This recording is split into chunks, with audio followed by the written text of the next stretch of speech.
Good evening, everyone. My name is Linda Castillo, and I'm the founder of Modern Latina. I'm super excited to be here tonight to talk about an amazing Latina in the community, this year's Chingona Award recipient. I want to just talk to you about what Chingona Award recipient means. A Chingona Award recipient is a mujer who is fearless, determined, powerful, and unstoppable. She is an embodiment of confidence and is always uplifting her family and community. Today, I'm extremely honored to announce this year's Modern Latina Chingona Award recipient, Darcie Green. Darcie is a lifelong resident of San Jose, and she has over 20 years of community activism and public policy experience. She is the executive director of Latinas Contra Cancer, and she's also a nationally certified patient advocate. She has led local efforts on health policy, bringing together unlikely allies and resources in order to support improved health outcomes for uninsured and uninsured population. Please join me in welcoming Darcie. Thank you so much for being here tonight. I'm so excited to be here tonight with you, Linda. Thank you for having me, and thank you for this amazing recognition. Yes, well, we're here to talk about you and everything you've been doing, and I wanted to just start the conversation first off about the work that you're doing with Latinas Contra Cancer and why it's so important to you. So some people don't know this, but I actually have a very long history with Latinas Contra Cancer. Our organization was founded almost 19 years ago by Isabel Duran, trailblazing woman, Latina, in the area of media, journalism, newscasting. And she went through her own cancer journey and founded this organization. Around that time, my grandmother, Tony Cuenca, was also dealing with a cancer battle, and she was dealing with breast cancer. And Latinas Contra Cancer served her. She was able to receive support services, sisterhood, culturally, linguistically competent care from Latinas Contra Cancer. And even though she ultimately ended up passing of breast cancer, I still remember, even as a young person, in my late teens when she was going through this, what a difference the organization had on her life. And she had a very involved family. My parents and our family and my sister and I were really involved and very close with her. But it still can be very isolating to go through a cancer journey, even when you're surrounded by friends and family. So having the organization like Latinas Contra Cancer, a place where she could go and be with other women who were going through something similar, just restored so much humanity and dignity into that cancer journey. And so it always stuck with me, the importance of this organization and the impact it had on her life, and as a result on all of our lives, and during that time when she was battling breast cancer. And my family after that volunteered every year, or we walked in the annual Mother's Day walk that this organization held for many, many years. And when this opportunity came up, when I was reached out to, when Isabel was stepping down as the founding chair, I mean, it felt like such an amazing way to honor my grandmother's legacy and her journey and her story. And in her spirit, and she was a very giving person who taught us a lot about the importance of building up community and taking care of others. It just seemed like it made a lot of sense to be able to lead the organization that did so much for her and our family so many years ago. And one other reason that I care so much about the evolution of this organization and where we're headed into the future is my passion for patient advocacy. Having spent a very long time working in healthcare policy or in a hospital setting for a healthcare system, I've been able to see firsthand how unnecessarily complicated the healthcare system is, how unfair and cruel the healthcare system can be, particularly for people who are managing chronic condition, disease, who are low income or who maybe don't have people to advocate for them, or even people who do have people to advocate for them, even people who are used to navigating systems. The healthcare system, when you need it, can be just really, really frustrating. And I've experienced that firsthand as a caregiver for my dad when he was going through a medical crisis, and for other people who've come to me for support. So I continue to be really committed to this organization because of its strong history of serving the Latino community, but also because of the potential we have to make a more just and equitable healthcare system for us all. Thank you for sharing your story with about your grandmother and, you know, the connection to Latinas Contra Cancer. For me too, my grandmother also played such an important role in who I am today. And I'm sure she'd be so proud of the legacy that you are continuing to build with this organization. And I see your little one there. I was just going to say, one of the questions you have down here is, how do you balance? I have my dog in the crate because I'm like, it's not going to bark. I mean, we'll talk about that later. We'll switch gears. This is life. Myself with the 5-year-old in real life. So it's live. It's real life here. So Darcie, you talked a little bit about the disparities and things, the challenges that people have to face when they're trying to get medical care. And I want to shift a little bit about COVID and how you were seeing your clients, some of the challenges that were brought on during this time, and what Latinas Contra Cancer did to pivot your services. If you could just share a little bit about that experience. So for us at LCC, when people come to our organization for support, it's usually because they've had no relationship with the healthcare provider. They've had a broken relationship with the healthcare provider, or something has just really gone wrong, right? And they need some support. So because we serve that population, we exist in this space of health disparity, right? We exist in the space of the disparity with regard to health access, the disparity with regard to accessing prevention, early detection, with accessing treatment, and accessing survivor support. And we see so clearly on a daily basis how your ethnicity, your documentation status, your income does factually, it's a matter of fact that can impact your health outcomes. So at the onset of the pandemic, just given the population that we serve and our proximity to health disparities and understanding those health disparities, and also because we serve a population that is more immunocompromised than others, it wasn't really a surprise to us to see how the Latino community, the low-income community, was so disproportionately impacted by the pandemic, because we see that in cancer as well. Cancer is very prevalent in this country. It's very prevalent in the Latino community, and the way that cancer impacts our neighborhoods and families and households has a very similar pattern to the way that we saw the pandemic impact our households. So the people that we serve are not separate populations from the people who were disproportionately impacted by the pandemic.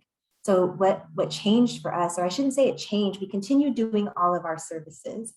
And then we pivoted, or in addition to that, worked really hard to meet the needs of people who were struggling very urgently, losing income suddenly, where it's not unusual for us to serve cancer patients who lose access to income and jobs, who lose access to resource because of the diagnosis and the inability to work, because your access to healthcare is so tied to employment.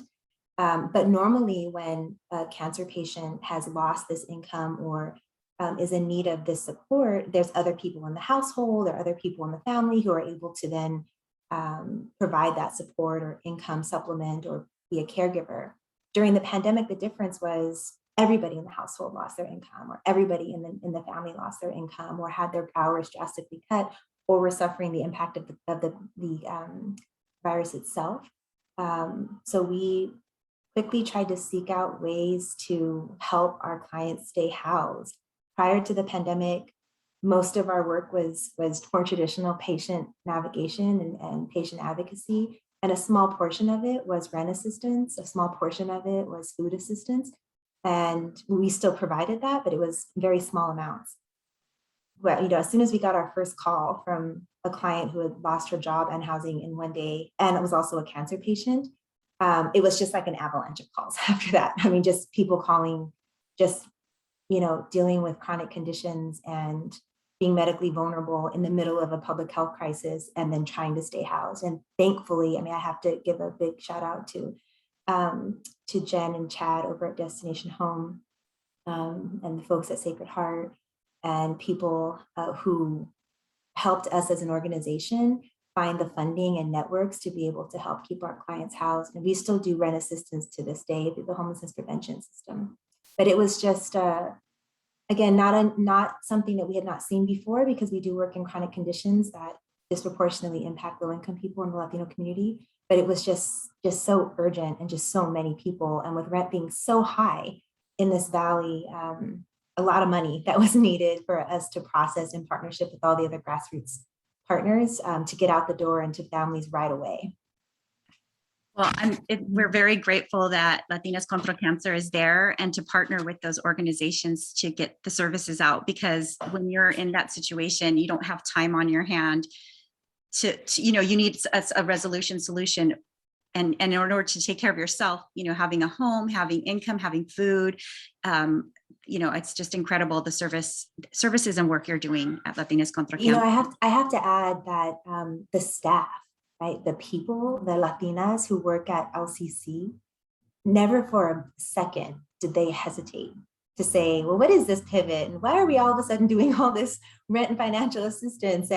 And people going through their own stuff, right? We all were impacted by the pandemic in different ways, and some of our staff members in also very serious ways. So in the midst of navigating their own personal stories through the pandemic, right, their own personal lives showed up even more for our clients, and just amazed me. I wasn't surprised, but just continue to be in awe with how much every single person on our team goes above and beyond every single day for our clients, and how they just quickly pivoted to meet these needs for the people that we serve. And so it energizes me and makes me feel just so grateful to work at LCC, where we have this group of Latinas who are just leading in this space. Well, I think that this award should definitely be an extension to the wonderful team you have at LCC for sure. They are all Chingonas. Yeah. We have a whole organization full of Chingonas. Yeah. I love it.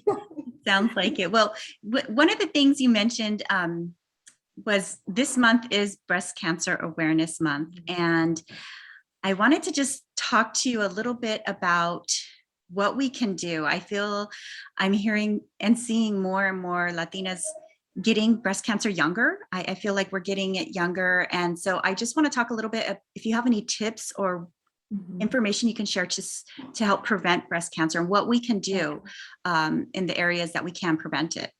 Yeah, I'd like to start by first giving a big shout out to our board chair and vice chair, Carla and Darlene, who are both breast cancer survivors and have been doing an amazing job this entire month. So if you ever get a chance to check out their social media pages, or I think we have some of it linked to our social media page, but they have been doing the work this month to get those stories out and to advocate, to push, right? Because one of the disparities that we face as Latinas is not being believed and having to really fight, right, for this diagnostic services, having to fight for mammography, having to fight for these type of exams because we're told, oh, you're too young, or, all of these different things, because there just isn't that cultural competency. And there's a bias that exists in the healthcare system. There's gender bias, there's racial bias, there's, economic bias, there's bias, it exists. I mean, it exists everywhere in the world. We'd be foolish to think it doesn't also exist in hospital systems. And it's a reality. And we hear so often about late detection. And that is the big disparity that we face as Latinas for this cancer and many other cancers, is how late we are, our cancer, our breast cancer and other cancers are being detected, and how limiting that is for our options afterward. And you combine that with these other social determinants. So the reason I wanted to give that shout out is because they both have these really amazing stories of being their own advocate. And as Latinas, we have to be our own advocates. So I'll start with saying, like, the number one thing you can do is just know your breasts, right? Like, know your body, know what it feels like, know what they look like, know what they look and feel like on a normal day, know what they look and feel like when you're, on your period. Just know, I mean, we're all friends here, right? So we just talk about this, but this is, I talk about this all the time. So, but I do this because we have to get past the shyness around it, right? We have to be able to talk about our bodies with our family and your sisters, your friends, so that you can be your own advocate, because many times we are the first to notice something. We notice a lump, we notice a puckering, we notice something is just not right. And, we have that intuition about our bodies. And we may not have the skill set to diagnose, right? So I'm not suggesting that we diagnose ourselves or go down a Google rabbit hole, But if you notice something different, say something to your doctor and really push to find out an answer. That's the one thing, right? Is being your own advocate and really knowing your body. So when something's not right, you can tell, because our health is a partnership. And when you think about breast cancer and risk, it's kind of like some things raise your risk for cancer and some things lower your risk for cancer, right? And it's this kind of constant balancing of that.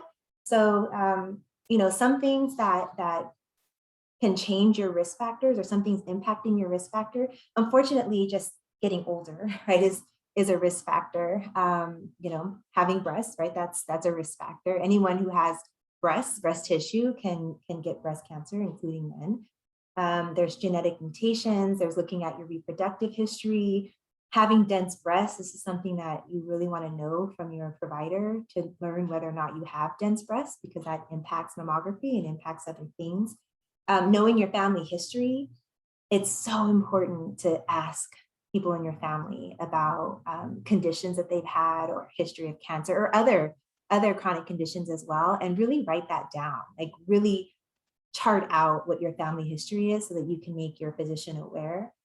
And other things like lifestyle too. Obviously, you want to, smoking smoking is attached to lung cancer. Smoking is also a risk factor for breast cancer. And I know people don't like to hear this one, but alcohol. Alcohol is really should be limiting your alcohol intake, managing your stress, trying to maintain a healthy weight, whatever healthy weight is for you, right? And that's probably between you and your provider. Don't be too influenced by other things you see on social media, but what a healthy weight is for you, between you and your provider.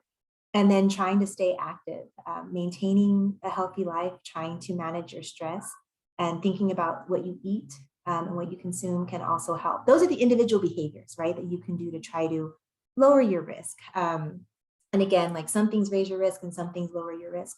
But there's also environmental and systemic issues as well, right, that are not as much in our control, like what our exposure is, environmental toxics and toxins and all of those things as well. So one thing is to, what we try to do at LCC is fight for some of these systems change, fight for more just environmental situations, to fight for, more equitable healthcare systems, more access to insurance, and then also encourage people to, or access to healthcare and insurance, people, encourage people to think about these individual behaviors that you can start. And and it's okay if you haven't been doing that up until this point, totally fine. Like, you can start now and just start, tomorrow. And you can start to think about, just do a little bit of research at the American Cancer Association. You can call us at LCC and we'll give you some health education around ways that you can lower your risk for breast cancer. And just remember that if you are between the ages of 40 and 44, then you can have that choice to have an annual mammogram. And ages 45 to 54, you should definitely be getting those mammograms every single year. So if you need help scheduling those, we can help schedule that for you at LCC. I think just us having this conversation is important, because it makes it normal for us to talk about saving our tatas. It's like, we want to be able to do something about it. And sometimes we also want to be able to connect with others who might be having that same experience. I know for myself, during the pandemic, I was a little lax on, like, my dental appointments, and and I just it has to stay top of mind. And I don't know if there's anyone else out there that might have lapsed on their mammogram, their annual mammogram. It's so important to have the early detection. Like Darcie, you were explaining, that's like the number one reason is, for Latinas, is not getting it detected early. So just can't stress enough, make the time to make those appointments. And yeah, we are less likely to get many of these cancers, right, than our white counterparts and other counterparts. So we're more likely to die from them. We're more likely to have really long-lasting adverse health outcomes or economic outcomes from this cancer diagnosis. And that's largely attributed to late detection and attributed to these other socioeconomic factors that we face uniquely as Latinas. So it is really important that we demand access to early detection, that we demand the work on this structural bias that exists that keeps us from getting the detection that we deserve, and that we know can exist, because there's other folks in the system who do receive excellent care. Right. around cancer detection and prevention. It's just not happening for us in big numbers as Latinas. And so that's a structural issue that we need to start changing urgently. But in the meantime, be your own advocate. And if you need help doing that, we can do that with you at LCC as well. Yes. And I would even say advocate for, like, some of us are caretakers for our parents, our moms, you know, making sure that, you know, they're getting their annual mammogram as well. So just be an advocate, you know, if it's for yourself and even family members too. You know, you can do something cute. You could send your loved ones a little postcard, right? So like reminder. We actually plan on doing something like that this year at LCC. That's a great reminder, idea. Right? Just sending you a reminder to get your mammogram. Right? And if you're not of age, like for example, I'm not at the point yet where I get mammograms, but I do get a clinical breast exam. So if you're not getting a mammogram because you're not at that age yet, but you know, you're in your 20s, late teens, you know, 30s like me, you still should be going, right, to see your OBGYN. So you should be going to get, when we're not talking about cervical cancer, but you should be going to get a PAP, you should be going to get an HPV screening, you should be going and taking care of this, right? If you need help accessing this service, you shouldn't be paying for it. It's something covered in the federal government, so we can help you do that. When you go to get your PAP, when you go to get your annual OBGYN appointment, they will also do a clinical breast exam. And so you really want that to happen. Yes, no, that's so true. Well, thank you for sharing that information. I wanted to switch gears and talk about a little bit about you and you as a leader, as a Chingona. So a little bit, first of all, I just want to know, how do you define a Chingona, and what are the ways that we can tap into our inner Chingona? I love this question because I do have a favorite Chingona definition. So I need to call out Melina Duarte, who, oh, there's my son. I need to call out Melina Duarte, who owns a company called Chingona Definition.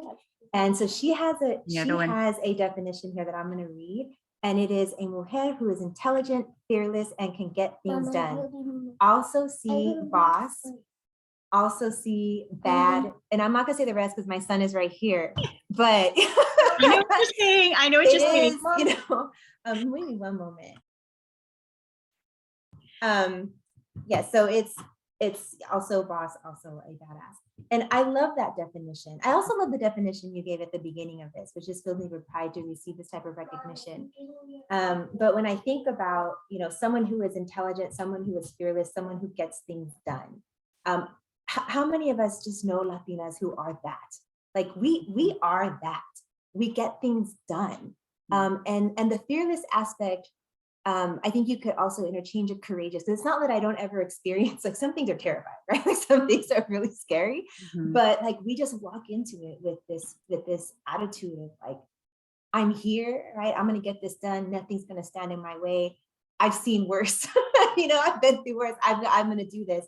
So I love this definition that calls out how just inherently intelligent and brilliant we are as Latinas, and just how much we are, how much that we are the backbone of this economy. And when you look at the state of California and what Latinas move through in a day with our small businesses and our degrees and, you know, like what we're doing in government and what we're doing in academia and what we're doing in politics and what we're doing in nonprofits, it just fills me with so much pride to think about what Latinas across this state are doing in the arts, in media, and publications like yourself. You know, we're amazing. And so when I think of the Chingona definition, who's, you know, a business owned by Melina Duarte, who is definitely a Chingona and someone who inspires me, you get it done. Yes, we do. We do, with kids in the background, getting them before we're getting it done. Nothing, some like red nail polish and some, you know. I know, I did wear my red lipstick today, so for sure. Well, you know, you talked something important about what we're doing as Latinas we're entrepreneurs, and even like what we're doing in the state of California. And you are a community advocate. You have such a tremendous amount of history with, serving for the community. You've been on the school board, your local school board. You've also served on the County Board of Education, County Commission on Status of Women. I wanted to know, for those of us who want to get more involved in our community and make a difference, what advice do you have? Because it can be a little daunting, it's seeing, I don't have time to go to this, or, I don't know if I'm going to be able to speak up the way, so just any advice you could share about where they can go about getting started to become a community advocate. Yeah, when I was a little girl, my mom and dad, I've been doing this work since I was very, very young, right? So I was a PAC leader at PAC, the local organization here, keep Black and community together, and they do community organizing. And I was a PAC leader, like age 13 to 21, which really laid the foundation for me to understand that even as a young person, right? Even as a Latina from East San Jose, still in high school, that I had power. Right? I had power. I had power because I had the ability to act, because I had the ability to organize with other people, because because my story was my story, right? My story was my truth, right? And as a person living in this valley with my life experience, that was meaningful and worthwhile and worthy of contributing to the bigger conversation around social justice. And at the time, it was a lot of work in neighborhoods and quality of life issues. And so at a very, very, very young age, I learned what I hope everybody realizes about themselves. And that's that their individual story is so important to the fabric of what makes our democracy work. And at any age, in any neighborhood, with any background, you are totally capable and qualified to get involved in your community.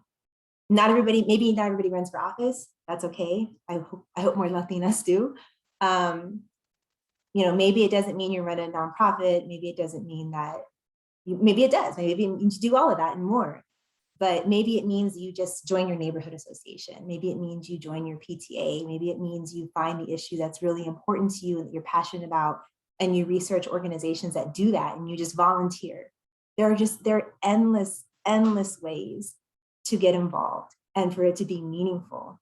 And if people just realized how valuable their life experience and story is to what makes all of this work. For me, it was a really addicting feeling, like this idea that as a young person, increasingly less young every day, right? But as that you can make really big mountains move. And I remember one of the first issues that I got involved in was a youth center. And just as kids, right, in East San Jose, recognizing that we didn't have the same resources that other neighborhoods had, and we organized around wanting to get this youth center built. And I was like 13 when we started. I was 22 when it was finally built. I passed by it, right, a lot, and it's just a nice memory of anything is possible, right, with enough strategy, with enough organizing, with enough heart in it. So if you're interested in getting involved, open your computer, pick up your phone, and just start Googling the issues that you're passionate about. And for some people, maybe it means finding a global organization and donating every month, and that's your way of contributing to something. And for others, it may be actually volunteering or serving on a nonprofit board.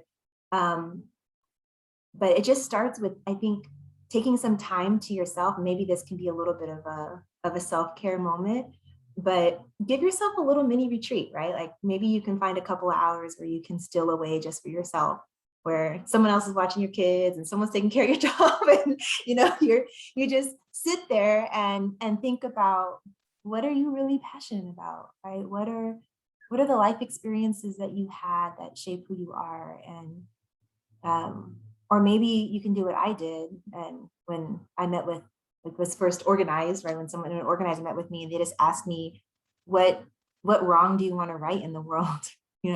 Like what really fires you up? Like what type of injustice do you see that really makes you angry or makes you want to do something about it? I mean, you can go two routes, right? Like what's the joyous thing that's happening that you want to get, more involved with? Or maybe what's the injustice that you see that keeps you up at night? Yeah. And just start there by do some little bit of journaling, and then research some organizations or ways that you can get involved in that issue. And I'm happy to help anybody figure out what that passion is if they want to reach out.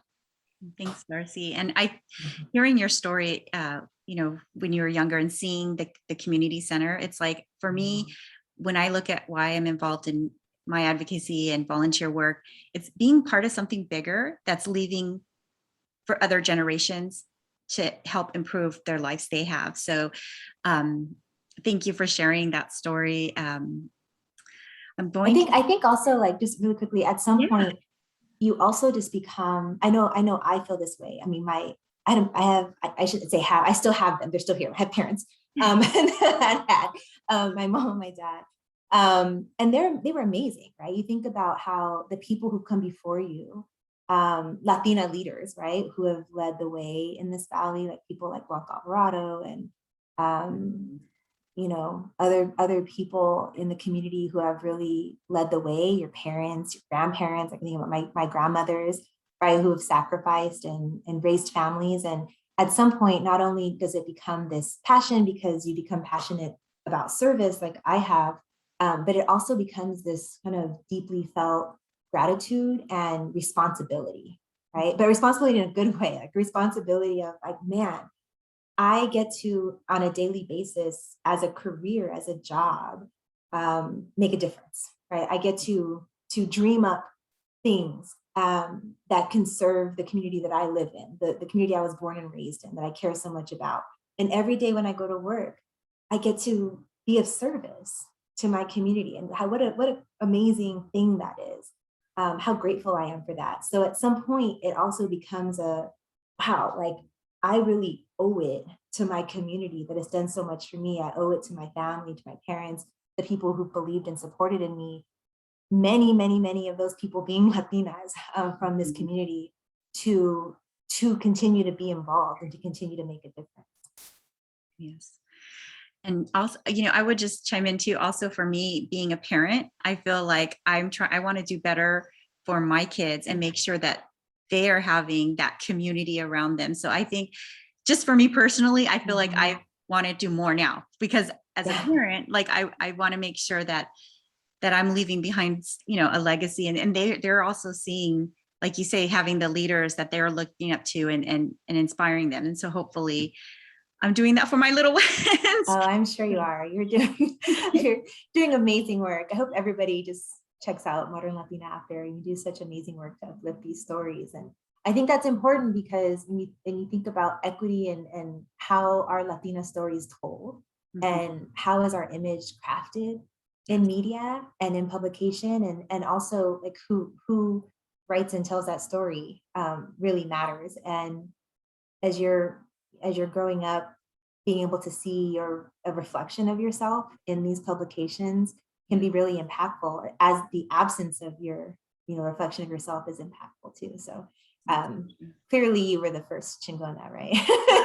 To receive this award. Did you give it to yourself first? You're so funny. You're so funny. Oh my goodness. Well, I want to ask you, you gave a great, sharing your story about, what helped you, like got you into community advocacy, which is a very young age too. I just want to know, do you have anything that you wish someone would have told you early on in your journey, your leadership journey? Is there anything, any piece of advice, or if you don't have anything you can think of, is there a piece of advice you'd give to, a young Latina who's starting her leadership journey? So when I thought about that question, so I'm gonna say the piece of advice, but I also want to say it with this caveat. My parents did say this to me, particularly my dad would say this to me very, very often, because I am definitely the kind of person who just goes for things, right? Whether it's positions, elected office, like I just go for it. And that comes from a lifetime of someone telling me this. There were times though that I didn't believe it wholeheartedly. And so the advice to myself, a younger me, or to other people would be to hear what I'm about to say and then like really believe it though, like really, really, really believe it. And that is everything is possible. Everything is possible. There is no limitations, right? It's all possible. And I grew up with my parents saying that to me. Like, I could literally be anything in the world that I wanted to be, that I was smart enough, that I was talented enough, that I was loved enough, that I had it, whatever it was, all the time. And for many points in my life, that was what propelled me to overcome things that were very scary, to go for positions that I didn't think I was qualified for, but really wanted, to excel and move forward in my career, to do things and to not be afraid to be the youngest person in the room, the only Latina in the room, the only East Sider in the room, the only woman in the room, to have the courage and the self-confidence to do that comes from people saying that to me. The times where I have failed, the times, I wouldn't say I regret anything, because I'm really happy with and who I am and my life, but the times when, I wish that would have gone differently, I still say, not regret, but like, what would have gone differently, are the times where I didn't believe that, right? The times when I wasn't my biggest cheerleader, the times when I allowed that self-doubt to get into my head. So I would say to, people early on, or what I would say to myself again, is like, everything is possible and you need to believe it. Like, you need to be your biggest cheerleader, because you are so qualified and so talented and so able. And the other thing I would say to myself now, this is what some people did not tell me back then, but I know now after what seemed like a really long career in doing this, is there are tons of unqualified people who go for things every day. This is true. I'm not calling out men, but Yeah. there are lots of people who are really not qualified, but they have the confidence, right? And the connections, the network, and go for things. So I think as women and as Latinas, sometimes we go through this checklist of, do I have everything, right? Like, do I have everything checked off and before I'm going to go for this position, and before I'm going to run for this office, and before I'm going to start this business, or before I'm going to write this book? There's this whole list of qualifications and standards we put on ourselves before we think we're even ready to go for that, when there's a whole population of people out there who just get up and go for it. And I would say that I can run through all the Latinas I know in my head, and like, oh man, our world would be such a better place if they were all leading in many different positions across industries. So yeah, just know that everything is possible. You gotta believe in yourself and be your biggest cheerleader, and just know that you're qualified. Just go for it. Well, now I'm going to have to start saying that to my daughters, because I don't think I tell them that. So now they're still young. So I'm going to start telling them that, because, I tell them I love you, I try to get, tell them other things, but I don't think I've told them that particular one. So I'm going to start. Yeah. This week. I mean, my mom, who I'm sure is probably watching, like, they're always hyping me up, right? You always like, and that's, you never, I think, I'm hoping when my son is, my age and older, that I'm still going to be there being his biggest cheerleader. And as old, however, whatever age he is, that, that I'll be there being his hype woman in the background saying, you can do anything. I think Latinas, women and girls need that particularly, because there's so much in society telling us that, giving us a different message. It may not be, sometimes it's very blunt. Like, sometimes we see media and commercials that very clearly tell us, right, some things about ourselves. And sometimes it's in subtle ways, the way that funding inequity works, and the way system inequity works and gender bias works, that tells us in more infused systemic ways, right, that we're not qualified or capable. So I think for women and girls, with extra emphasis, we have to tell ourselves that everything is possible, and that we're qualified and capable. No, so true. That's actually a good mantra to start your, start your day off. It's like, I wanted to talk to you a little bit about everything you juggle. Your little one was coming in. I have my little one upstairs. I help my mother who has dementia. You mentioned your father. So there are so many different things that we do. And I just want to know how you find that balance and the time to even go above and beyond with your advocacy work. Just anything you can share about how you do it. A lot. I mean, most days I don't. I mean, this idea of balance, we hear a lot about trying to have work-life balance, or, a balance of different things. And I don't try to balance. I mean, there's no healthy ratio of anything. I'm very, very forgiving toward myself. I just do the best that I can. And I think particularly during the pandemic, I've really tried to incorporate that, because, we can be really hard on ourselves. And I think I'm definitely someone who overthinks and tends to be really hard on myself and sets really high standards. I think a lot of us, Latinas do that because we want to be our best, right? And we want to show up, and we want to show up and show out. And that means being really good. And I think in this society, as a Latina, you've also been trained that you have to be like 10 times better, right, than other folks, than counterparts, in order to succeed. And that's a reality in many different sectors. So I think we've also trained ourselves as Latinas, like we have to be doing everything and in heels and, Instagram ready and doing all these things. And it's not sustainable. It's really, for some people it is, like, and that's great. But there's no way to there shouldn't be a comparison. Everybody has what balance is for them. There's no like ideal ratio. There's no, it's just such an individual choice. So for me, there's some days where I don't balance it. Like there's some days where I just really try my best, and sometimes some things fall through the cracks. And the mantra that I've kind of incorporated for this idea of balance is that everything's gonna be all right. There's always a way to move it around. So I give myself a whole lot of grace, because that's part of the self-care aspect, right? If I beat myself up over it or try to achieve some ratio of what I think balance should be, then I only end up, probably harming my own mental health, or maybe harming my own physical health, right, by being stressed.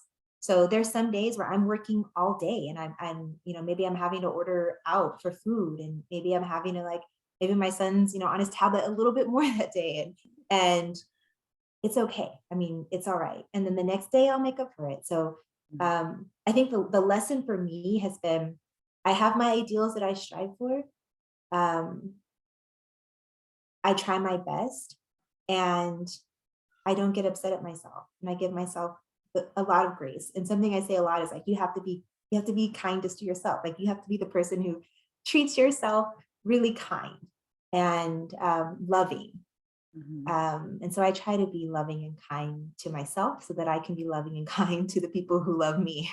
Yes, that's so true. And I feel like sometimes, at least for me, I can say like, I will put my own self-care and health, but then I realize, oh my gosh, I have to take care of my family. So it's like, if you don't give back to yourself, then you're not going to be a good caregiver for your kids. And so it's very important. And if you're stressed, then maybe you're like snapping at somebody, or oh my if you're gosh, stressed, then you're like, and so what I've told myself is that my son doesn't need me to be superwoman. He doesn't need that. Like he doesn't need me to be perfect. He doesn't need me to be superwoman. What he needs is the best version of me. Yes. Right. The best version of me. That's what I try to give him every day. Right. I try to give him the best version of me I can give that day. Doesn't need to be perfect. I don't need to be juggling this while holding this and spinning this and doing all of that. Right. Just the best version of me each and every day. That's what my son deserves. That's what my parents and sister deserve. That's what my community deserves. That's what my organization and employees deserve. It's just the best version of me that day. And nobody should strive to be a superwoman or perfection. I know it's cute when we say we're superheroes and that, but we totally are. Like we are, like Latina chickens, we are superheroes. Don't get me wrong. Like we have magical superpowers. We are amazing. We don't always have to wear a cape. Yes, sometimes. I agree. And I think sometimes when my daughters do see me at that point where I'm kind of like maybe breaking down a little, it's kind of good, because they need to realize that I'm a person, I'm human, and that, I can't do it all the time. And so it's okay if they see me break down a little, I think, because they might have, that's healthy, the pandemic, right? Like the expectations they put on themselves later in life will be, it's, you want your children to be healthy, right? And to be happy. And my parents always strived that I should be successful, whatever that meant for me, but mostly they just wanted me to be a good person and be happy. But I think back to what I learned from them was just like, be a good person, right? Like have a good moral compass, be a good person, and just be happy, just be happy. So whenever I find myself, doesn't mean I'm perfect at doing that either. Like sometimes I definitely spiral into stress, but I remind myself like, I want to be happy. So what do I need to do to be happy today? That's another good mantra to start, you know, when you're thinking about something else, go back to like your happiness. And I wanted to, first of all, just thank you so much for the conversation today. But before we part, I wanted to talk about what we can do to help get involved with Latinas Contra Cancer. Are there any upcoming events, fundraising, you know, anything that we can volunteer, policies that we might, you know, you think we should be following, or information you can give us so that we can get involved and help the mission? Thanks for that question. There's so many ways to get involved with Latinas Contra Cancer and to support the work that we do. I'll name a few. So one is volunteering, right? You can always volunteer. We have some opportunities in the office, some things that we can do remotely. We have events and different things that people can volunteer for. So just reaching out if you're interested in volunteering. Also donating, right? We're an organization that really does depend on donations from people in order to do our work, right? And be there for cancer patients and people who are seeking prevention. So if you could donate, host a fundraiser, even a social media fundraiser or a fundraiser, you know, in your home or somewhere else for our organization, that would also be really helpful. You could also just spread the word that we exist. It always just pains me when we have a client who comes to us and they're like, I wish I would have known you existed a year ago, or I wish you would have known you exist. I would have known you existed with my sister. Who needed you. We also serve men too, by the way. We serve women and men, all different cancers, people who have cancer, people who don't have cancer. But it just saddens me to know that there are a lot of people who don't know we exist and that we can help them and that may be suffering through this or dealing with these burdens on their own. So just helping us to spread the word that we exist, helping us to get those really important resources that we need by donating or hosting a fundraiser or asking a business to donate or doing something like that, and volunteering. We also, during the holidays, we definitely try to collect gift cards. We do a lot of grocery gift card delivery. So you could also donate in-kind things like supplies for our wig and prostheses boutique. We offer health education, patient advocacy and navigation, cancer survivor support groups, and a wig and prostheses boutique. So there's always in-kind donations or donations of wigs, breast prosthetics, mastectomy garments, wig caps, hand sanitizers, things that cancer patients may need in little bags that we try to give them, or things that low-income patients might need in order to help pay for essential bills.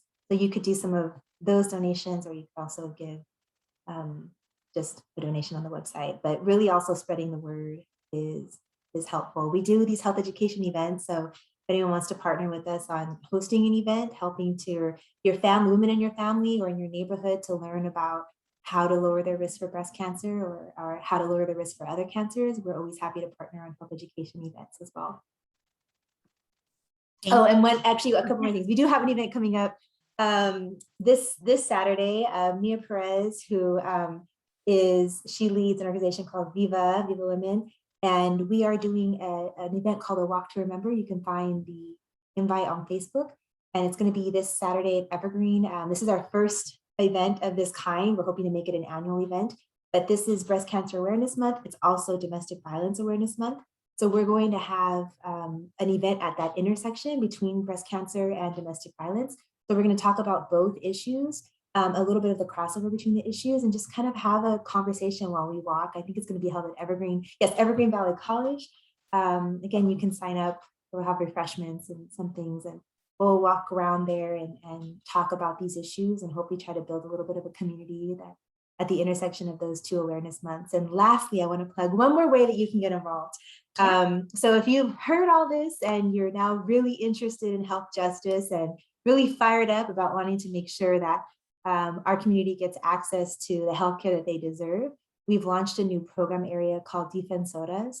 And this is really a passion of mine. We just are going to graduate our first cohort. They just finished their cohort and they'll be having a graduation soon. But this is a cohort style 10-week training on health advocacy. So it's meant for anyone who identifies as Latina. You don't have to have any background in healthcare or advocacy or anything. All you have to have is just at one point use the healthcare system, any healthcare system, been a caregiver for someone who's used the healthcare system, and have either experienced or witnessed something you wish was better in the healthcare system. We'll be running this Defensoras program in English and in Spanish, that people will be graduating as Defensoras healthcare advocates. And we're hoping to be able to organize a whole sisterhood of this Latina healthcare advocates to try to advocate for these systems change. And we talked earlier about individual behaviors and things you can do on your own to lower your risk and build better access to the healthcare system. And then we'd also talked about these more systemic issues that are more, entrenched bias and injustices in the healthcare system. So Defensoras is a program that's going to do something about that. That's going to organize Latina patients and Latina community members to push back against the injustice in the healthcare system. And we believe at LCC wholeheartedly in the leadership of Latinas and investing in the leadership of Latinas, and that it is the leadership of Latinas that will change the healthcare system for the better. So I encourage you all to sign up to go through our healthcare advocate training. You'll learn all about healthcare. You'll learn all about hospital systems and insurance, everything you need to know about healthcare, but you'll also learn more about the systems that are in place and how to advocate. We have a whole session that's on like advocacy and what that means and our ancestral connection as Latinas to advocacy. And at the end of it, you'll be very qualified to, with a really good understanding of the healthcare system and the history of healthcare in the US, and be a part of a network that wants to do something to rid our healthcare system of that injustice and race-based health injustice. And so we just graduated one cohort, another cohort's going to start in January. So reach out to us if you're interested. And what is the deadline for the applications for those? We haven't opened the nomination period yet. You nominate yourself or you nominate a Latina who you think would be great for the cohort. We had 12 amazing Latinas go through this cohort. So excited for their graduation. We'll make sure to put their graduation invite out because they'll be open to the community. But we'll probably open the nomination period at the beginning of January. Okay. It'll be open for about three weeks or so, at the cohort starting in February. So it's a great class. I facilitated the first class. I'll probably facilitate myself the second class because I just love it that much. But so if you want to spend 3 hours of your time every week with me learning about healthcare, and I would love to have you in Defensoras. Thank you, Darcie. That sounds like an amazing program, and another way for anyone who's interested in doing more in the community. And I'll include that information too on Modern Latina, as well as the walk you're going to do. I'll include it in the link as well. Thank you. I just want to say thank you so much for the conversation and sharing the space with me today to talk about your journey and the work you're doing at LCC. You are a Chingona. Congratulations on this award. And just so happy to be a part of this conversation and have you here. Honored. Thank you so much. Thank you. I know I have the award right here. So I wanted to thank you. It's beautiful. I cannot wait to put it up in my office. Thank you so much. This is an incredible recognition, particularly because it's coming from Modern Latina and because of the name of it. And so I'm really going to honor and cherish this time I've had with you today. And thank you. Thank you, Darcie. Everyone, please, again, thank you for joining. If you have more information, please visit Latinas Contra Cancer. Darcie will be there if you have any questions, and her amazing staff. So again, thank you for joining tonight's conversation. Have a wonderful evening. Bye. Thanks.